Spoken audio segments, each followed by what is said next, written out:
বন্ধাকবি আলু এটা লৈছোঁ, বিলাহী লৈছোঁ এটা মিডিয়াম চাইজৰ, পিঁয়াজ লৈছোঁ এটা মিডিয়াম চাইজৰ, নহৰু 3 ফুটা লৈছোঁ, আদা 1 ইঞ্চি লৈছোঁ আৰু 2টা কেঁচা জলকীয়া লৈছোঁ।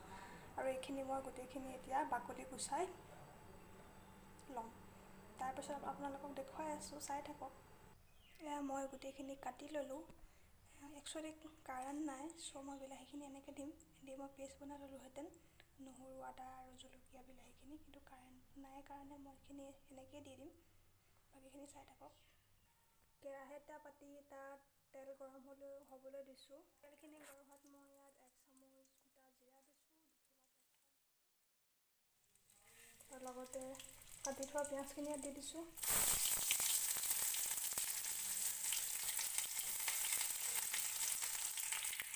লগতে 2টা কেঁচা জলকীয়া সেই দুটাও দি দিছোঁ, আৰু নহৰু আদা পেষ্ট মই খুন্দি লৈছিলোঁ, সেইখিনি ইয়াত দি দিছোঁ আৰু গোটেইখিনি ভালদৰে লৰাই দিম।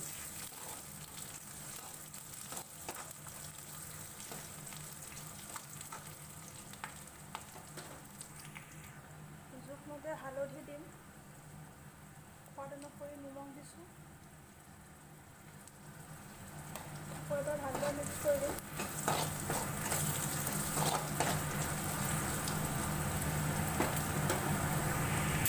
এতিয়া ইয়াতে বিলাহী আৰু বন্ধাকবিখিনি কাটি থৈছিলোঁ, সেইখিনি এটা দি দিম।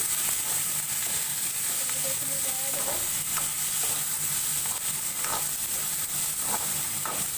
ল' ফ্লেমত এইখিনি কমেও 10 মিনিটৰ কাৰণে ভাজি থাকিব।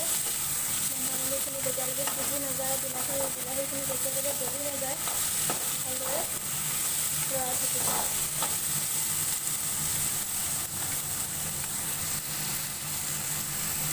আমাৰ 10 মিনিট পিছত কালাৰটো চেঞ্জ হৈছে বন্ধাকবি আৰু বিলাহীখিনি। এতিয়া কাটি থোৱা আলুখিনি ইয়াতে দিছোঁ।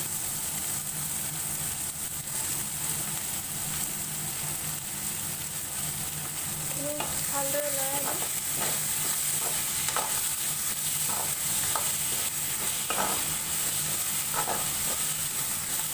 এতিয়ালৈকে যদি মোৰ ৰেচিপিটো চাই আপোনালোকে ভাল পাই আছে, তেতিয়াহ'লে ভিডিঅ'টো কেতিয়াবা এটা লাইক কৰি দিব আৰু মোৰ চেনেলটো ছাবস্ক্ৰাইব কৰিবলৈ নাপাহৰিব। এতিয়া মই অলপ গুড়ি মছলা ব্যৱহাৰ কৰিম টেষ্টটোৰ কাৰণে।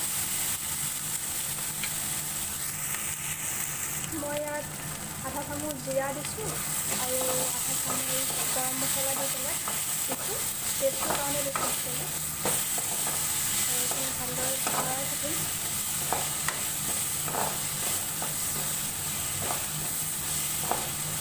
আলুখিনি যেতিয়ালৈকে সিজি নাযায় তেতিয়ালৈকে লৰাই থাকিব। গেছটো নহ'লে বঢ়াই দিব পাৰে।